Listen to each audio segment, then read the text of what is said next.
The Duke of Tolland's hounds, 8 of them, feared across the county, had lowered themselves head down in a rough ring around the new Maid. She had not said a word. Along the kennel fence, grown men who handled these animals daily stood without moving. Jem the underkeeper held a lead with no hound on the end of it. The wicket boy had both fists pressed against his mouth. Not one of them reached for the gate. Not one of them could look away. Garrick Barstow, huntsman of the Tolland pack, shoved through them with the voice that ruled the yard. Up! No hound rose. 8 dark bodies lay head down on the gravel around the small woman, some flank to flank, some with space between them. At the front of the ring, the old lead bitch kept her scarred head lowered nearly to the maid's shoe. Under the stone arch that joined the yard to the house, a tall man in a black coat had stopped mid-stride. Vincent, Duke of Tolland, the man half the county called the Beast Duke, though never within his hearing, looked at the ring, looked at the woman standing motionless at its centre, and asked, "Who is she?" 20 minutes earlier, a hiring cart had swayed up the back lane, tipped a battered trunk into the mud by the kennel wall, and rolled away before its passenger had both feet on the ground. Behind the wall, hounds were barking, deep, carrying voices, the kind that made villagers cross the road. The young woman in the grey travelling dress did not flinch at the sound. She picked her trunk out of the mud herself. She was wiping her hands on her apron when the housekeeper came hurrying from the servants' door. "Miss Kemble?" "I'm Mrs. Pym." "Oh, and they've dropped you in the wet. I am sorry for it." Mrs. Pym took one handle of the trunk without being asked, which told the new maid something about her at once. "We'll have to go round by the kennel yard, I'm afraid. Mr. Barstow has his exercise ropes strung across the servants' passage, and he does not take them down for anybody." So they went round. The kennel yard lay wide and raked, black iron gate at the far end, handlers at their stations, and the pack moving loose through their morning exercise behind an inner wicket. It should have been a minute's walk along the fence. Then Jem's hand slipped on the inner wicket. A young hound shouldered the gap. The whole pack came pouring through into the open yard. The handlers did not hesitate, because their escapes were already built. They went up the climbing rails and onto the mounting block. Every refuge in that yard had been arranged for the men who worked it. Dinah Kemble marked that, even as her heart slammed. She was in the middle of the gravel with her trunk at her feet. Every path to the fence ran directly past 8 enormous hounds. So she stopped. She did not call out. She did not raise a hand, or crouch, or search for a dog's eyes with her own. She did not take one step. Fear went through her like cold water, and she let it, standing with her hands open and empty at her sides, because her father had been a kennel man, and she knew what running was worth. The old lead bitch came first, in no hurry at all.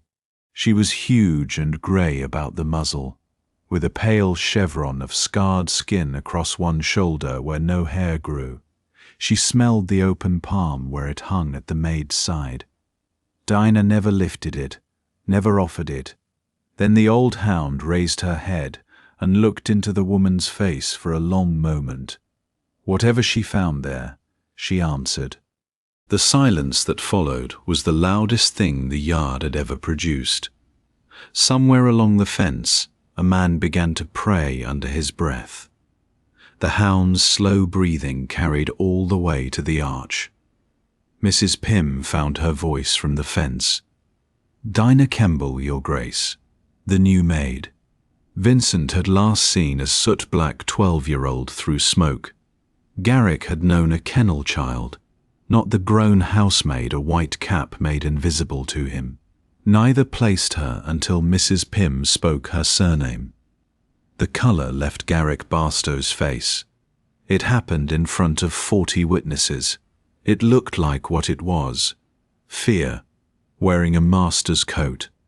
He recovered fast and loud. "Your Grace, a pack that will not answer its master is unsound. Unsound hounds are dangerous, and dangerous hounds are destroyed. That is kennel judgment, and it is mercy." Dinah spoke for the first time in that yard. "For lying down?" Mrs. Pym started toward her then. Dinah asked her, low and even, not to run. No one in that yard should run. Around her feet, 8 feared animals breathed slow and easy, and the only person trembling was the huntsman. Vincent came out from under the arch. No hound dies before I know why 8 of them chose stillness. His eyes went from the ring to the maid inside it. "Kennel them, then bring her to me." The old lead hound rose when she chose to. The ring broke, and the yard breathed again. Dinah picked up her trunk. She had come home. The dogs had known it first. They brought her to the small breakfast room, where the Duke of Tolland stood at the window with his back to the door, and Garrick Barstow had already taken a chair. Dinah saw the arrangement in one glance, the way she had learned to read every room she ever cleaned. 2 chairs at the table, the Duke standing by his own choice. Garrick seated, legs crossed, a cup of the house's coffee at his elbow that a maid would later wash, and no chair anywhere near the place where Dinah was expected to stand. That was the whole trial, laid out in furniture before a word was spoken. The accused would stand, the accuser would sit, and the accuser would not even pour his own coffee. "Your Grace," Garrick said comfortably, "I'll spare you the mystery. Kennel-bred children learn tricks the way other children learn prayers. A scrap of meat sewn in a hem, a scent rubbed on the wrist. Whatever she did in that yard, it can be bought at any fair in England." Vincent turned from the window. Up close, he was younger than his reputation, with eyes tired in a way that had nothing to do with sleep. He looked at Dinah for a long moment. "Do you wish to speak?" he asked her. "Yes, Your Grace." "Then speak."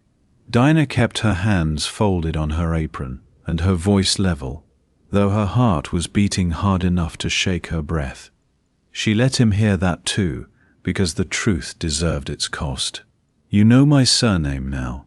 Amos Kemble was my father. He was huntsman here before Mr. Barstow." She paused. Then she gave him what she had carried for 8 years.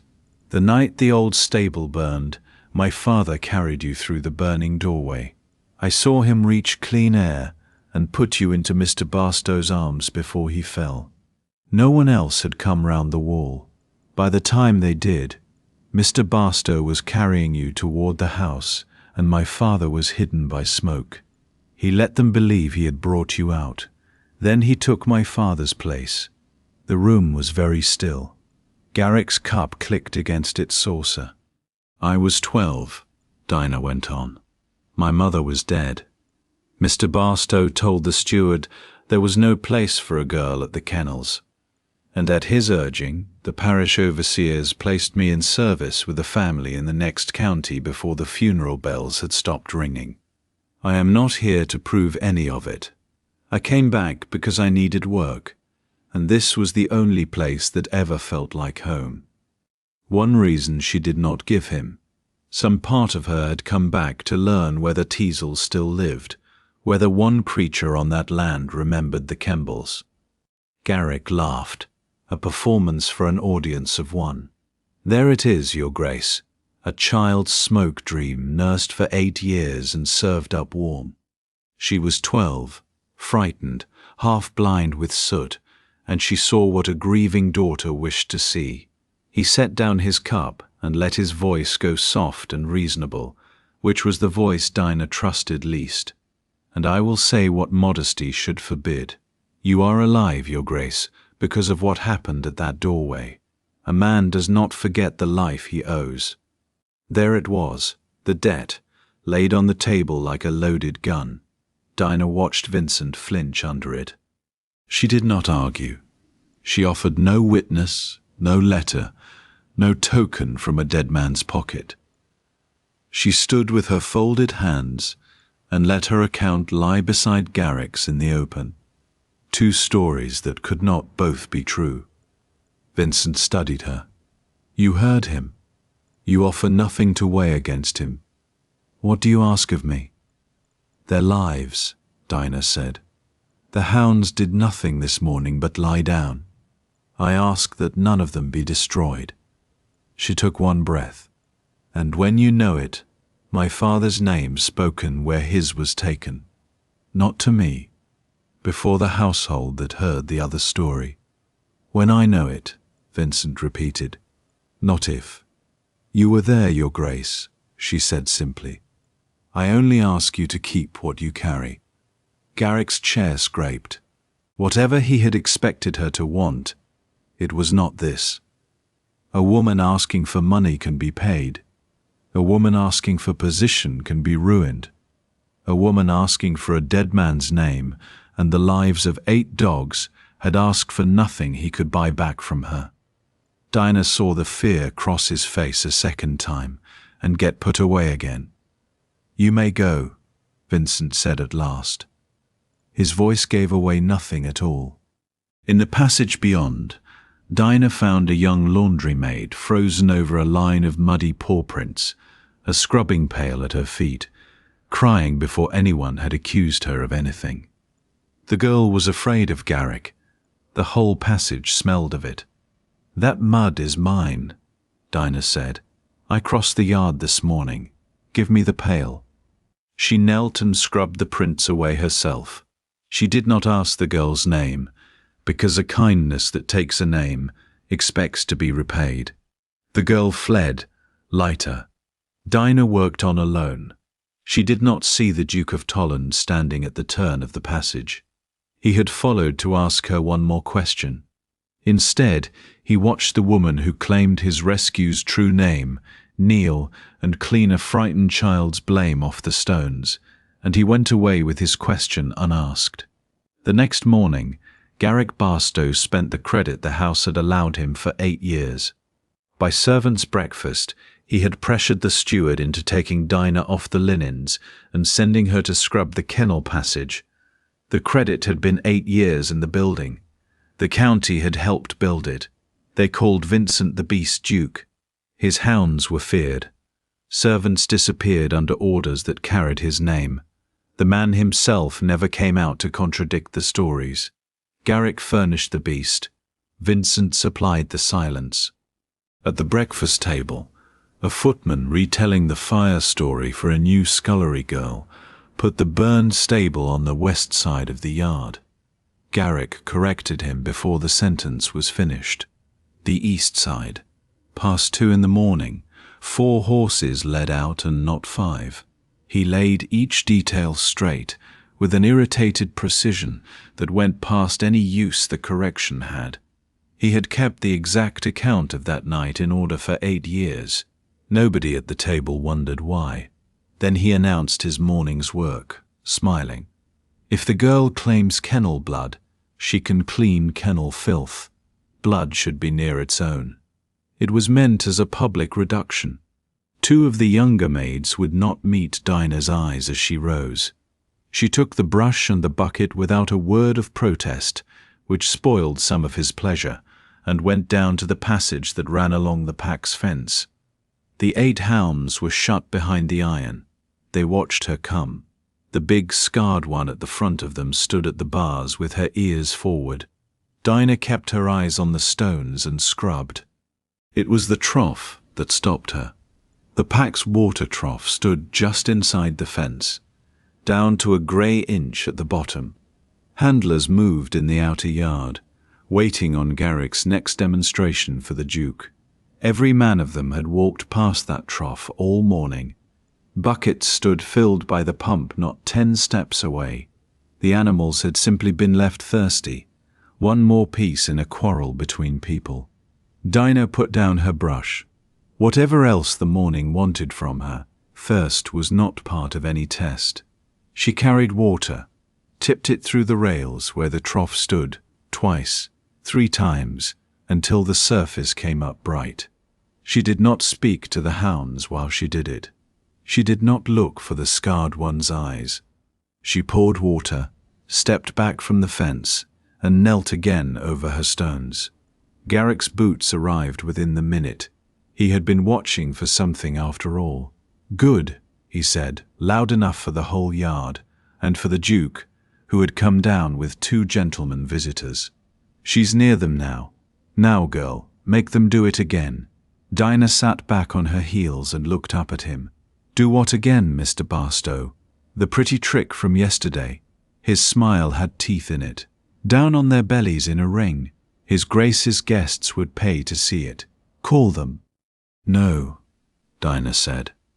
The whole yard heard the word. Garrick's smile stayed where it was, but his voice dropped.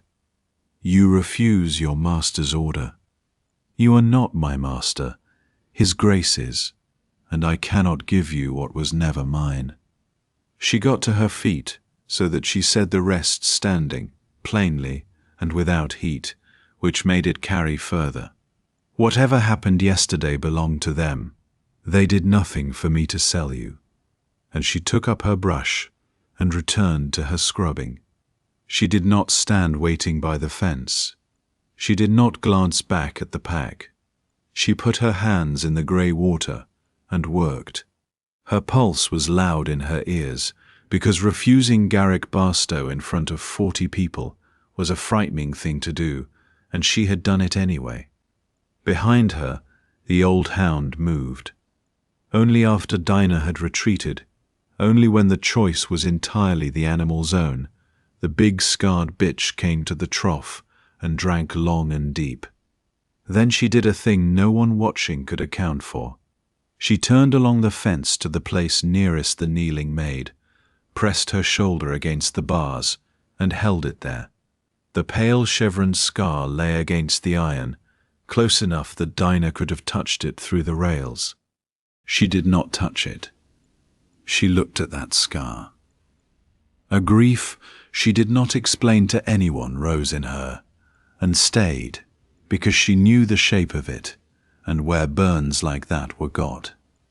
8 years fell away in the space of one breath. She said nothing.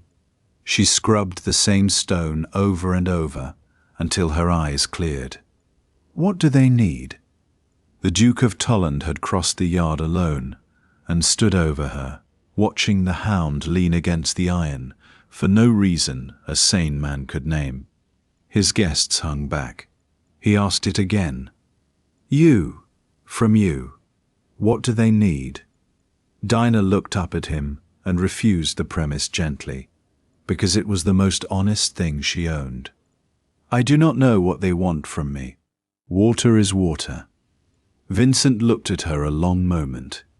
Then he turned and raised his voice so that it reached every rail in the yard, and Garrick Barstow most of all. "In 4 days this yard holds a Tolland kennel muster. The county may come. The pack will be judged by what it freely does, and so," his eyes came to rest on Garrick, "will the fitness of its huntsman. Until then, no hound on this land is struck, baited or destroyed. Then they receive water, and none of them dies on Mr. Barstow's word." Garrick bowed, because 40 people were watching. Above the bow, his eyes found Dinah at her bucket. There was nothing in them she could mistake for anything but hate. The old hound stayed against the bars until Dinah finished the passage and walked the fence line beside her, iron between them, all the way to the gate. On the 3rd day, Garrick Barstow moved his war indoors. He chose the servants' hall at the dinner hour, when the whole staff was seated along the 2 long tables and could not politely leave. He came in with 2 of his kennel men behind him and did not shout. He spoke like a man doing a sad duty, which was worse. "Before you all, then, since it concerns the safety of you all." He let the room go silent for him.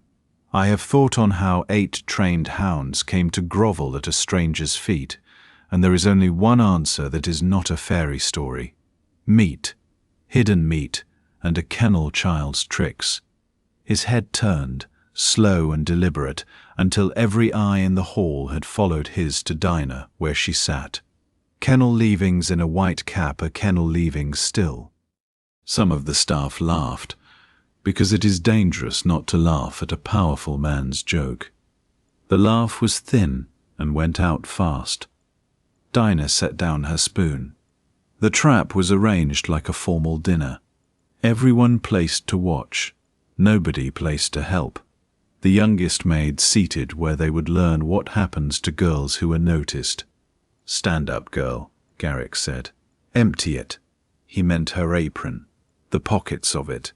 He meant for the entire staff of Tolland Hall to watch her turn out her linings like a court thief and shake them over the table. Dinah stood. She did not hide her hands. She let them hang loose and empty at her sides, where anyone could see them. Then she stood without moving at all. Her voice, when it came, was even and clear. "No, Mr. Barstow." "No?" He came around the end of the table toward her. "There is meat in that apron, and this house will see it. There is a needle case, a bootlace, and half a heel of bread in this apron," Dinah said. Fear was in her mouth like a coin, and she kept on past it. "But I will not act out my innocence for you. You may accuse me with your mouth. You may not search me with your hands." He reached for her apron pocket anyway. He did not touch it.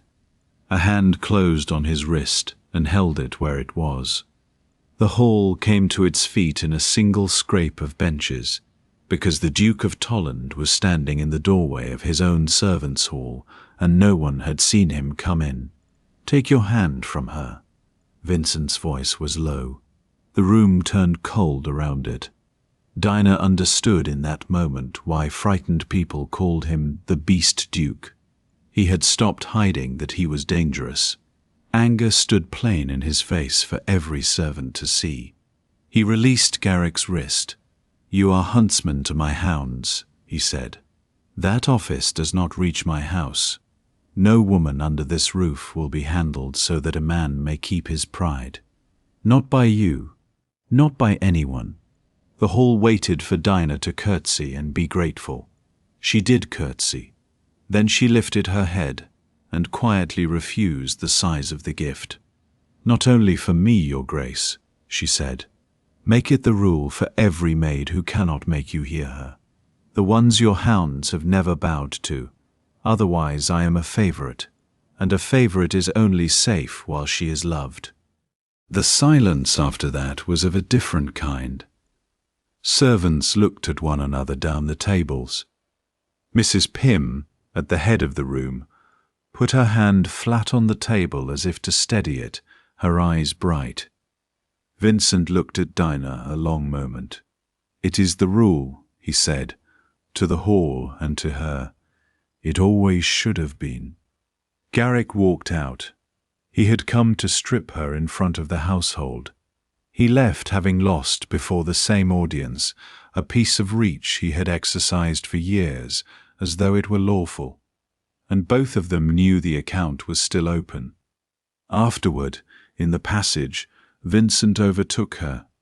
A stem of straw from the morning's work was caught above her ear, under the edge of the white cap. He saw it and stopped. "May I?" he asked, and waited.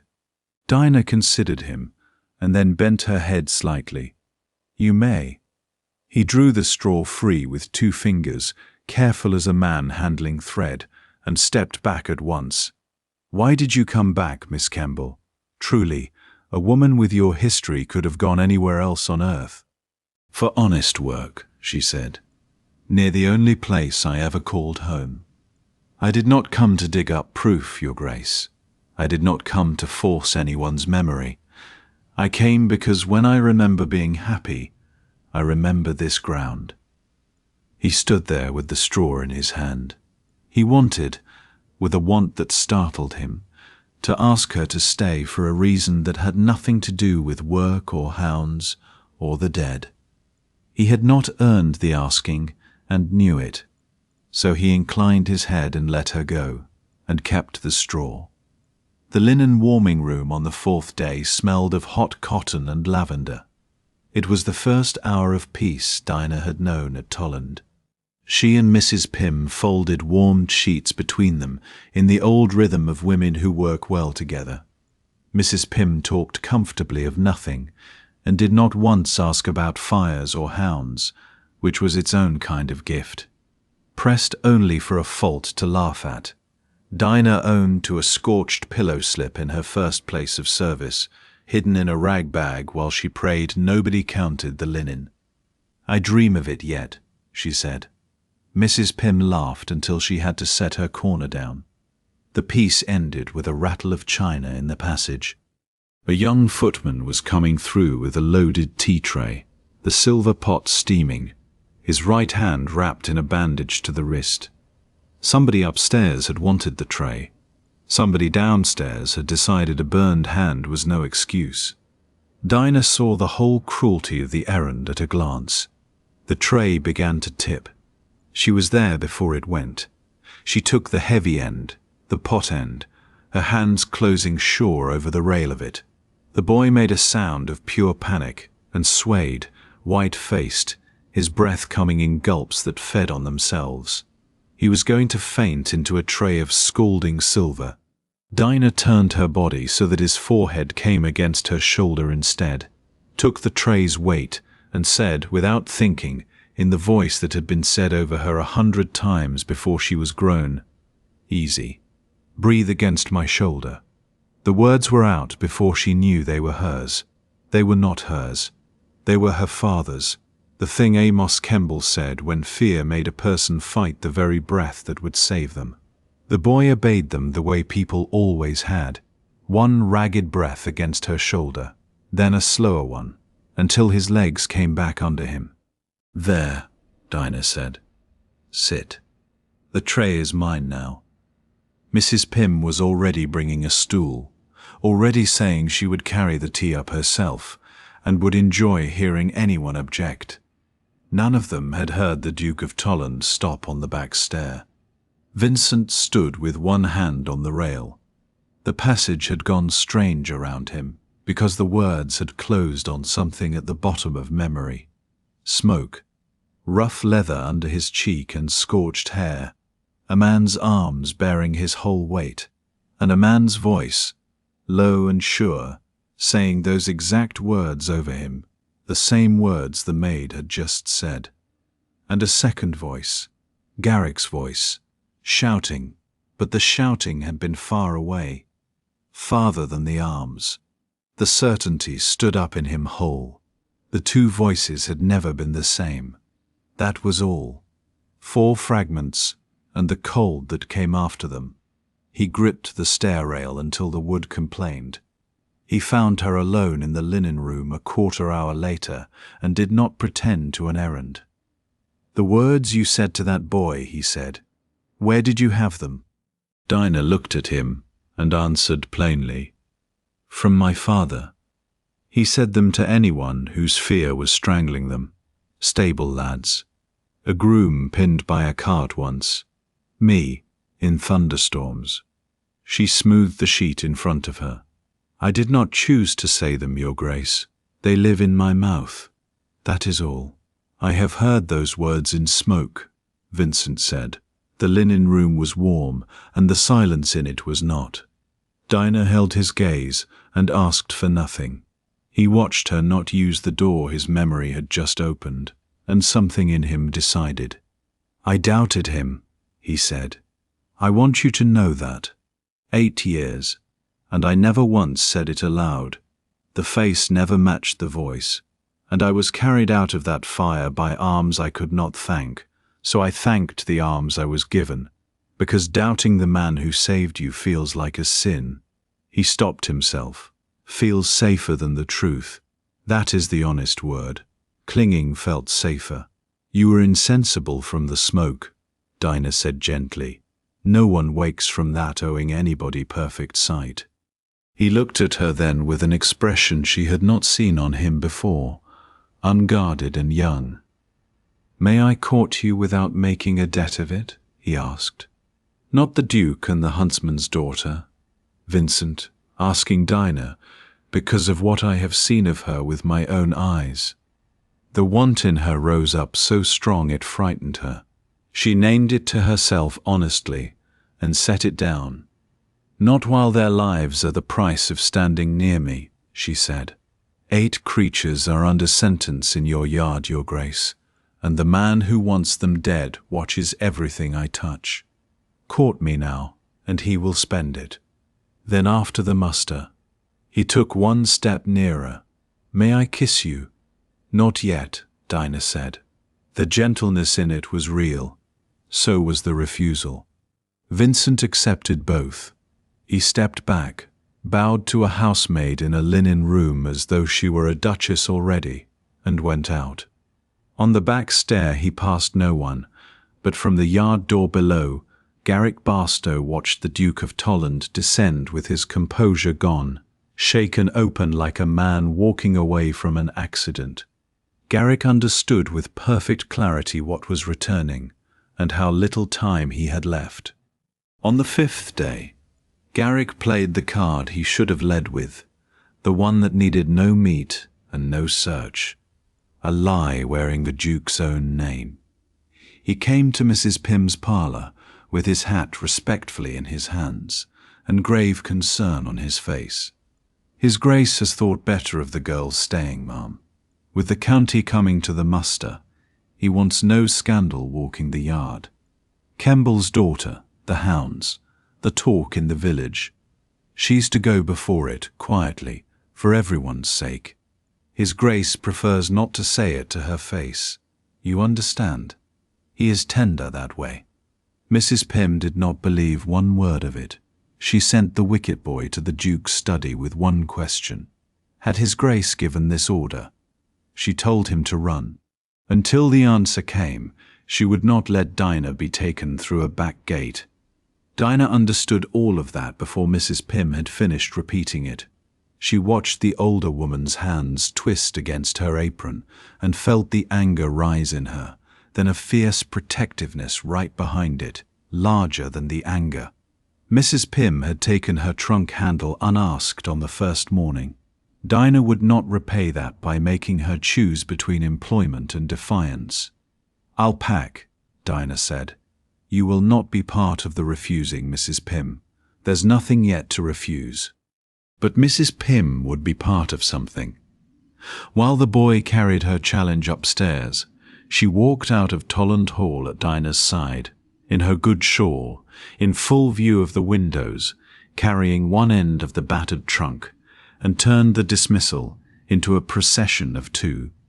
At the estate boundary, where the cottage row began, she set the trunk down at the low stone wall and planted herself beside it.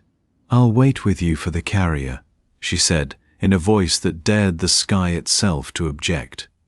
They did not wait long. It was not the carrier that came. The Duke of Tolland had sat down to his ledgers when the wicket boy reached him with Mrs. Pym's question. Those who watched him leave the house said afterward that he did not run, and that everything in the way he walked made them want to. He came down the lane on foot, alone, and stopped a respectful distance from the 2 women at the wall. He looked at Dinah's trunk sitting in the road for the 2nd time since her coming. The anger in his face was plain before he mastered it. "I gave no such order," he said. "I would sooner burn my own name than spend it that way. Miss Kemble, I have not come to order you back either. A door you are marched through is no door at all." He paused. "I have come to ask, if Garrick Barstow holds no authority over any house servant from this hour, will you return?" Dinah stood by the wall with the wind pulling at her cap. She did not answer at once. He did not fill her silence for her. Mrs. Pym stood 3 steps away in plain earshot, exactly where she meant to stand. "Why?" Dinah asked. "Say the true reason, Your Grace, or I will walk to the village." And Vincent, Duke of Tolland, said the thing he had no proof for and meant with his whole life. "If I never remember another breath of that night, the hounds will live.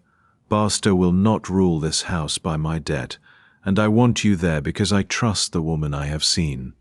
Mrs. Pym heard every word of it. He had said it so that she would. Dinah looked at him for a long moment. What rose in her was joy, and she let herself know it. Not the vindication she had never asked for. This, a man choosing her before the proof, with the secret still sealed, on nothing but what he had seen her do.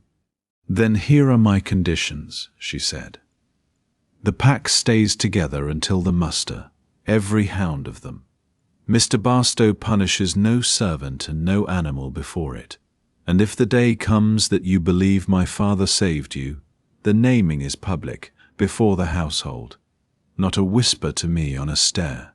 "Agreed," Vincent said. "All three. Then I return because I choose to. The hounds stay together, and no one pays for your doubt before the yard hears truth." He offered his hand for the walk back, palm up, asking, "Will you take my hand?" Dinah looked at the offered hand, a duke's hand, held out on a public lane to a dismissed housemaid in sight of the cottage row. She took it freely. Mrs. Pym picked up her end of the trunk with the satisfaction of a woman watching accounts come right at last. At the servants' entrance, with Garrick Barstow standing grey-faced among the staff who had gathered to see it, Vincent said, clearly and to everyone, "Miss Kemble returns at my request, and on her conditions. Any order concerning her that does not come from my own mouth is no order of mine."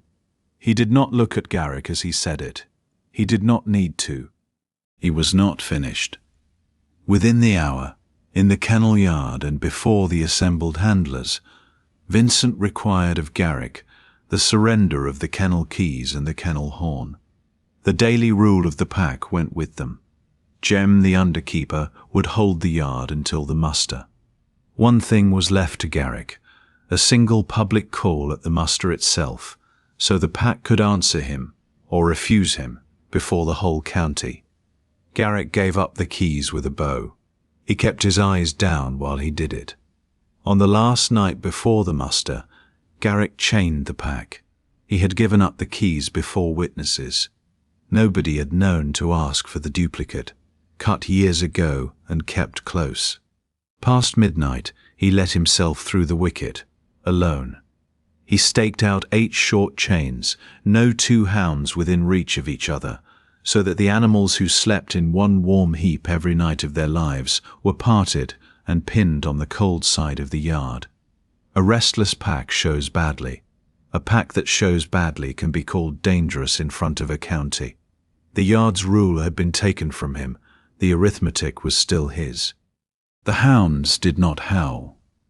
They did something harder to hear, a low, unsettled shifting, chain clink, and now and then one thin whine, the sound of creatures whose whole order has been taken away. Dinah heard it from the servants' stairs and came down into the dark. She did not go into them. Every part of her wanted to. She did not open the gate. She did not walk the chain line. She did not speak one word of comfort into the dark, because a word from her was worth 8 lives now, and anything that looked like influence would be tomorrow's evidence. She took her shawl and sat down on the ground outside the iron fence, in plain view, where the old hound's stake stood nearest the rail. And she did nothing at all except be there. The old hound was lying with her chain pulled beside her. She raised her head and looked at the seated woman for a long time. Then she got up, walked to the end her chain allowed, which brought her against the bars, and lay down again with her scarred shoulder pressed to the cold iron, as close to Dinah as the world would let her come. Only then, only after the animal had chosen it, Dinah laid her palm flat against her own side of the iron, opposite the pale chevron, with the bar's width between her skin and the scar. The old hound sighed, a great chest-deep sigh, and settled. Down the chain line, one by one, the shifting went quiet. 7 young hounds taking their answer from the old hound, as they took everything from her. Boots on the gravel. Dinah did not startle. She knew the walk by now. Vincent stopped at the fence and looked down the chain line for a long moment. His keys were given up before witnesses, he said. No order of mine put ire on them tonight. I know, Dinah said. I heard one man come and go, near midnight. The chains are his and had to be found so. They are found so. He crossed the yard and knocked at the keeper's cottage himself. Jem came out with his boots unlaced. He saw the chain line and asked nothing. Stake by stake he loosed the pack. The hounds poured back into their one warm heap, the young climbing over the old, until that corner of the dark breathed evenly again. Teasel left the heap to the young ones. She came back along the fence to the place nearest Dinah and lay down against the iron. Garrick came out of the dark on the other side of the fence, while Jem was still coiling chain. The chains were good order, he said. You will thank me when they run tomorrow. You gave up your keys before witnesses, Vincent said. You kept one without them. This yard is barred to you until morning. Your one call at the muster stands. Nothing more. Garrick looked through the bars at the old hound, lying against the iron, and then at the maid. Enjoy the ground while it is soft to you, he said. At my heel tomorrow, or under the earth. He said it to the hound. He meant it for them both. Then he walked back into the dark. May I sit with you? Vincent asked, and waited in the dark for her answer, and did not sit until she gave it. He settled beside her on the cold ground in his good coat, a duke on the dirt outside his own kennels. For a while neither of them said anything at all. Her name is Teasel, Dinah said at last. My father raised her from a pup beside me. We were young together. She slept across my feet in the kennel loft while he did his rounds. She kept her eyes on the scarred shoulder against the bars. That mark is from the stable doorway. The night he fell, she was outside it, crying.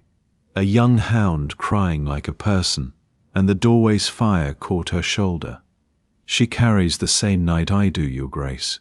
She has carried it here all this time, and nobody knew what they were looking at. Vincent was silent a long moment. When he spoke, his voice had the care of a man setting down something breakable. I remember her, he said. I did not know it until now. A young hound crying, close by me in the smoke, and Garrick's voice a long way off in the yard, and the shoulder under my face, leather and dog on it, and pipe smoke, kennel man's leather, his hands closed on his knees. Miss Kemble, I believe your father carried me. The words went through Dinah like heat. 8 years, and here it was at last. She found she could not speak to answer it. I will not say it here, Vincent went on. You required a public restoration, and you were right to. A truth like this, whispered at a fence in the dark, would only be one more thing stolen from him. Tomorrow the county comes. I will say what I believe where it costs me something. Then do not give his name back in a whisper, Dinah said. Tomorrow, aloud, aloud. He turned his head. Even in the dark she could feel the way he looked at her. There is more I want to say aloud. I want a life with you in it. I have stopped pretending otherwise.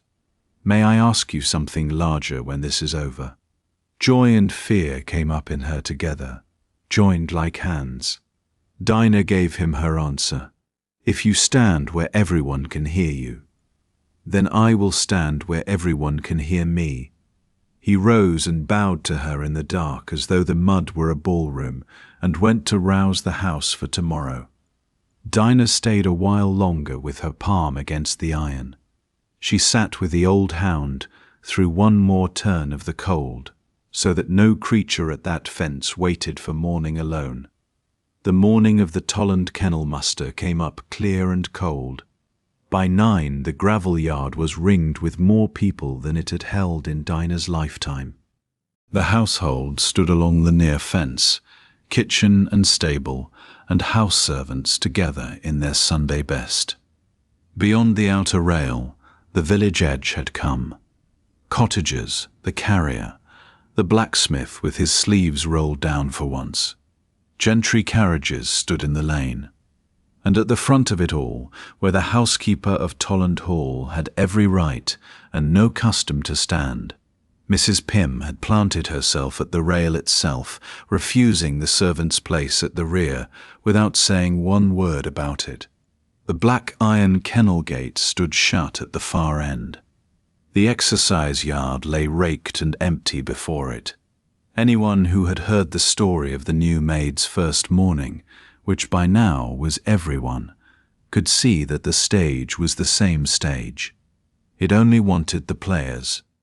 Vincent came out to the middle rail and did not make a speech. "The conditions of this muster," he said, in a voice that carried to the lane. "No hound will be struck, baited, or punished for anything that happens in this yard. The pack will be judged by what it does freely, and this county will judge, by the same light, the fitness of the man who calls himself its master. Mr. Barstow gave up the keys of this yard yesterday.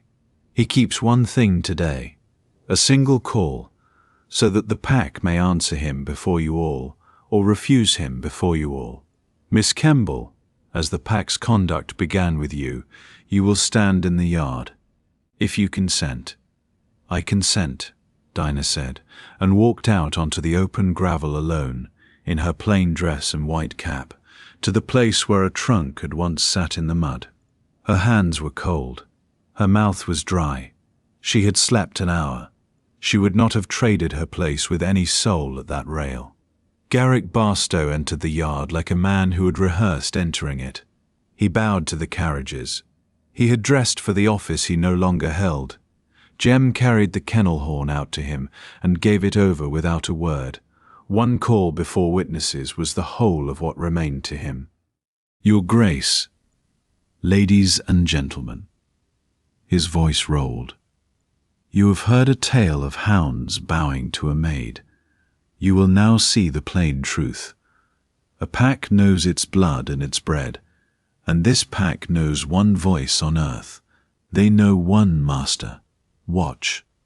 He raised the horn, faced the black gate, and gave the kennel out, the horn, and then his own command, the great two-note call that every handler on that ground had heard him use 1,000 mornings. The gate's inner wicket was opened. 8 hounds came out into the pen behind the bars, and stood and looked at him. "To me," Garrick called, and slapped his boot. 8 heads turned away. It was not fright, and it was not confusion. It was as deliberate as a jury filing back in. 8 hounds turned their heads from him in front of the county. A sound went along the rails, half gasp and half laugh, the most dangerous sound an audience can make at a proud man. Garrick's neck went red. He called again, harder, the command cracking like a whip. And Teasel, old lead of the Tolland pack, walked to the far fence, lay down with her back to him, facing the opposite rail, and rested her chin on the ground. One by one, 7 hounds lay down behind her, backs to the huntsman. Not a ring, a wall. The plainest refusal ever delivered without a sound. The yard paid for it in small true coins. A handler let his spare lead slide out of his hand and did not stoop for it. Mrs. Pym's knuckles went white on the rail. A kitchen boy started a cheer and strangled it half-born, because nobody yet knew if it was safe to cheer. "They have answered you," Vincent said. The words fell into the silence and stayed there. For a moment Garrick stood entirely alone in the middle of his rehearsed morning, in front of the carriages, where everyone attending could watch him choose. There was a door out of that yard called the Truth. He saw it, and the man was not capable of walking through it. He straightened. "Then they are dangerous." His voice found its footing as he said it. the old authority pouring back in like water into a hole. Your Grace, I have served this house too long to flatter it. A pack that abandons command is a broken pack. Broken packs maul. You have all, and he swung to take in the rails, been standing in reach of animals that no man on earth can govern. That is not a marvel. That is a slaughter waiting for its day, and I will show you. He rounded on the handlers. Open the gate. Drive them through. All 8 at the run. Nobody moved. Jem the underkeeper looked at the maid standing far out on the open gravel, straight in the path of anything that came through that gate, and put his hands behind his back like a schoolboy. All along the fence, the other handlers did the same. That quiet mutiny was its own verdict on 8 years of Garrick Barstow's rule. Then I will, Garrick said. He strode to the black gate and tore the latch up with his own hand. Vincent was already moving, cutting toward Dinah across the open gravel, and Dinah stopped him with her voice alone, sharp and clear across the whole yard. Stay outside, Your Grace. Let the answer be theirs. He stopped at the boundary line as if the words were a wall. She saw what it cost him. She saw him pay it. Dinah walked to the exact center of the gravel, where all of them could see her, and turned to face the opening gate, and opened her empty hands at her sides. The gate swung wide. 8 huge hounds came through it at speed, a dark river of muscle and breath pouring straight toward the small woman standing motionless in the middle of the yard, and every voice at the rails stopped at once. They came like weather, gravel flying, the ground itself drumming, and Dinah Kemble stood in the middle of it with her hands open, and did not move, and did not make a sound. She was afraid.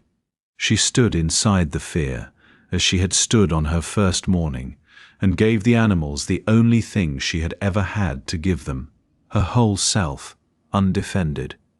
Teasel slowed first. The old lead came out of the run 3 lengths from Dinah, dropping from that terrible speed into an unhurried walk. The 7 behind her broke around the woman like water around a stone, slowed, and circled. Teasel walked the last 3 steps.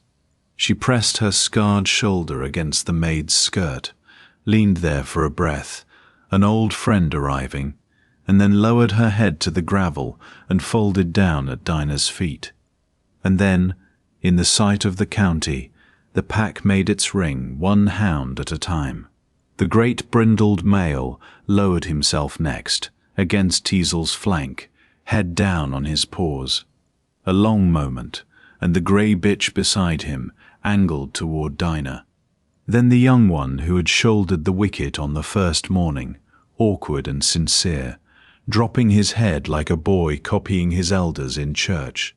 A 4th and a 5th came down shoulder to shoulder, each settled in its own place, each choosing, until the 6th and 7th sank together, and an uneven circle closed around the woman in the white cap, and the yard was so silent that everyone in it could hear the animals breathing. A handler's chain slipped and struck the fence. The sound rang like a bell, and nobody so much as turned. Mrs. Pym's hand came off the rail and rose to her mouth. Somewhere among the servants, a woman began to cry, and then another, before a single word had been spoken. Through the crowd, low, went the one word that explained everything: Kemble. Kemble, the huntsman's daughter. The huntsman stood alone on the gravel, with the horn dead in his hand, and watched everything he had built lie down before someone else. He had told them she baited the pack. The whole staff had watched that lie fall on its face in the servants' hall. Now the county itself watched her stand. No crumb, no cue, no motion, while 8 hounds chose the ground at her feet. He had told them the pack was dangerous. The pack lay breathing gently around a housemaid, peaceable as sleep. Only one exit was left in the world, make the miracle small. Kennel blood, dogs and their old line, an accident of scent and habit. And to make it nothing, he had to reach for the only other time it had ever happened. They watched him open his mouth to save himself. They bowed to him that night too. The words came out before he understood their price. Dinah turned her head. What night? Garrick's eyes went once to the scar on Teasel's shoulder. The fire. Where was my father standing? Silence gathered at every rail. At the stable door. And who was in his arms? Garrick looked at the daughter of Amos Kemble and found no harmless answer left. His Grace. Mrs. Pym's voice came from the front rail, shaking and plain. I have kept this house since the months after the fire. 8 years, Mr. Barstow. These hounds and the hounds before them, sire and dam. And not once in 8 years did any of them bow to you. And then Vincent, Duke of Tolland, stepped to the rail's gate and said what he remembered, aloud, before everyone. I was carried out of that fire on a kennel man's shoulder, he said. Leather, worn soft with dog and pipe smoke. There was a young hound at the doorway crying, a hound with a burned shoulder. The man who carried me said, Easy, breathe against my shoulder. The maid of this house said those same words to a hurt boy this very week. They were her father's words. He looked at Garrick. His voice did not rise, which made it worse. And your voice, Barstow, the voice I have thanked for 8 years, was shouting in the yard. Far away, outside, I will swear to it. Dinah asked the last question from inside her father's ring. Who carried his Grace through that door? Garrick had already put Amos at the doorway with Vincent in his arms.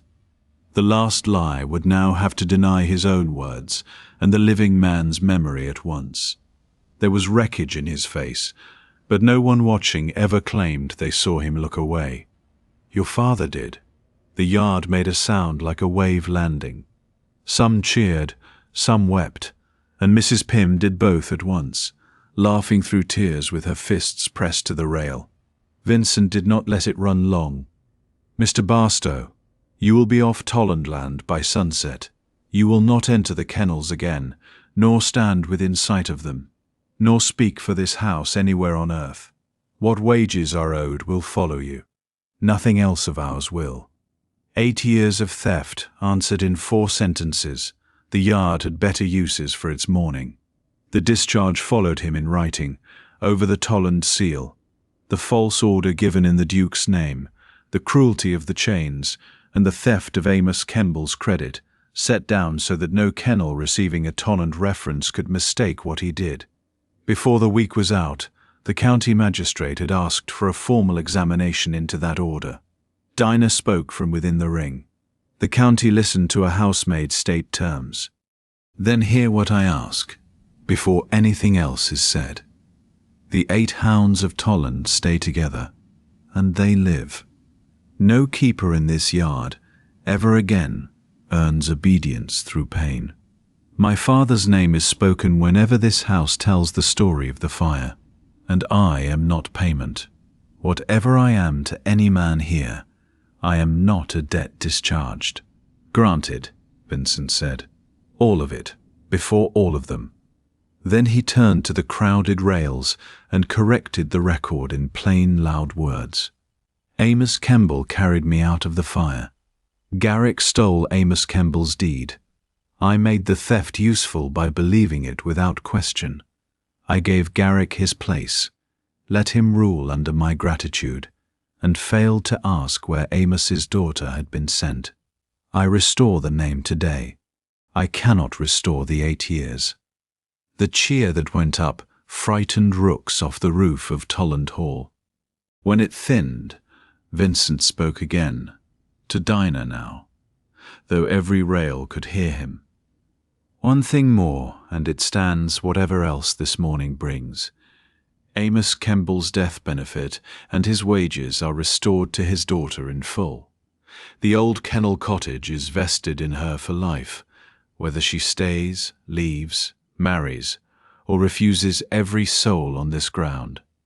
Your home and what this estate owed your father are yours before I ask anything.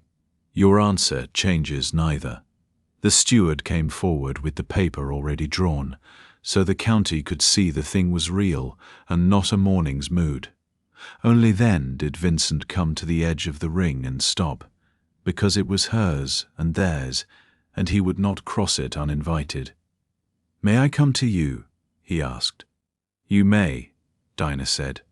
Teasel rose, unhurried, and stepped aside, opening a gap in the ring like a door, and the Duke of Tolland walked through it and knelt on the gravel before his own household, taking her hand in both of his.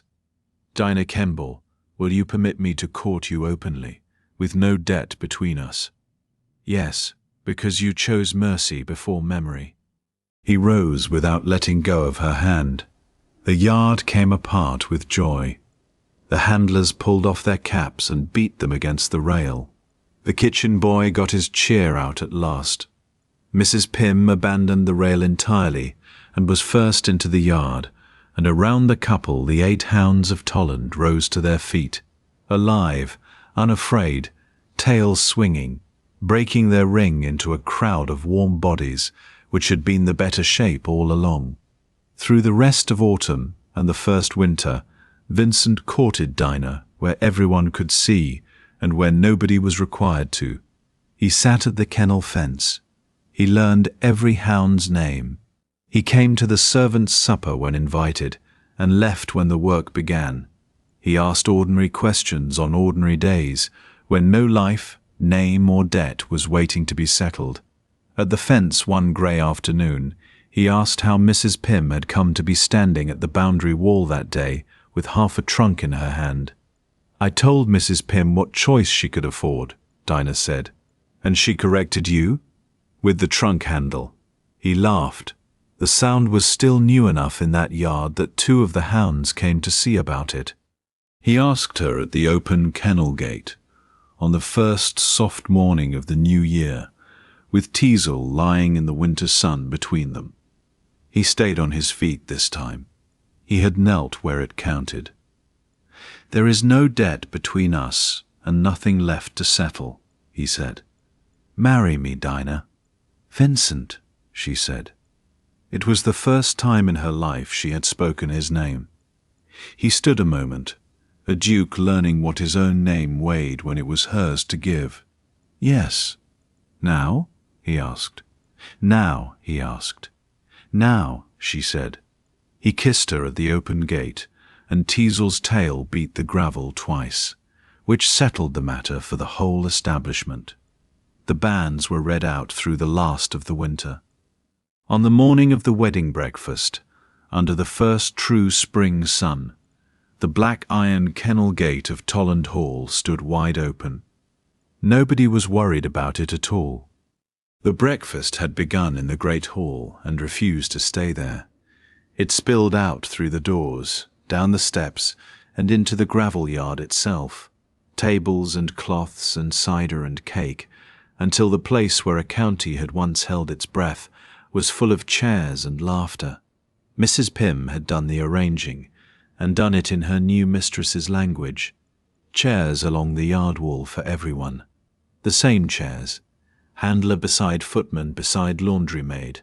Nobody standing while another sat. Nobody watching another eat. When the vicar's wife raised an eyebrow at it, Mrs. Pym smiled like sunrise and said the seating was by order of Her Grace. Her Grace. Dinah Kemble had been Duchess of Tolland for 4 hours. The household said the words every chance it could invent, bringing her things she had not asked for just to say them again. She wore no jewels at the breakfast. She had asked for none. She sat where she could see the open gate, her husband beside her. Under the table his hand found hers and asked, with a light pressure, a question. She answered it the same way. Yes. Still yes. The 8 hounds of Tolland were everywhere.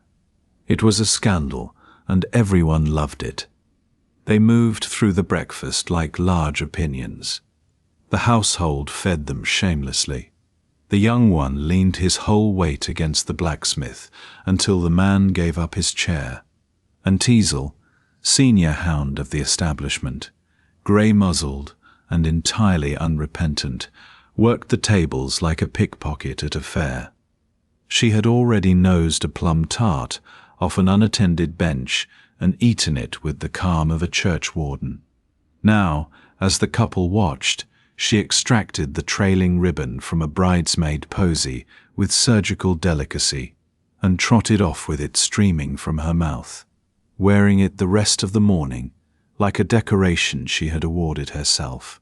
"Your hound, Your Grace," Vincent said gravely, "is a thief." "She is not my hound," Dinah said, watching the ribbon go by with love all over her face. "She is her own, and always was. They walk with me because they choose it. The day I command them is the day I have forgotten everything this yard taught this house." The hounds went where they liked. They liked, as it happened, to be wherever she was.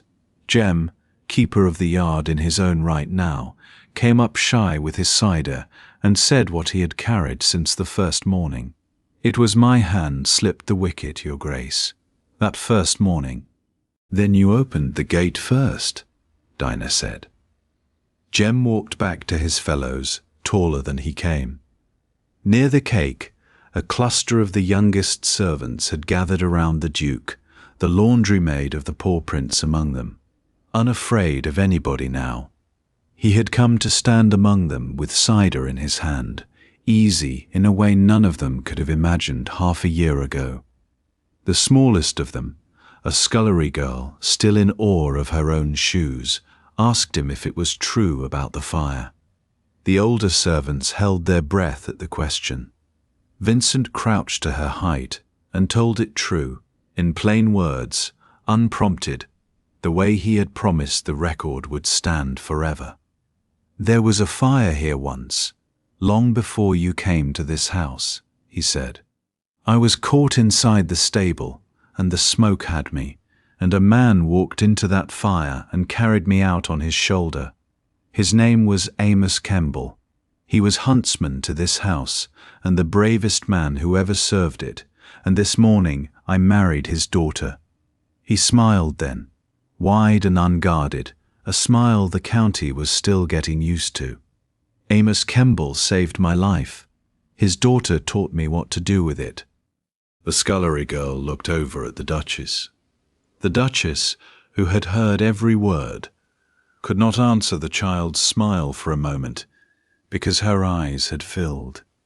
She let them fill. It was joy, and everyone could see it was joy. When the fiddler struck up, and the yard began to clear for dancing, Vincent came back to his wife and stood before her. There, in front of the whole warm wreck of the breakfast, he offered his hand as though it were the first time, and asked, "May I?" Dinah looked up at her husband. Behind him, the gate stood open. The hounds were drifting toward the sound of the music. Mrs. Pym was ordering the cake defended. Every bowl in the kennel was full. Every chair along the wall was equal. And the story of the fire belonged, at last, to the man who had died a hero in it. "Always ask," she said, and took his hand. They walked toward the open house through the music, and the 8 hounds of Tolland went with them in a loose and joyful crowd. No ring and no ceremony, just family, moving all together through a gate that no one at Tolland ever locked in fear again.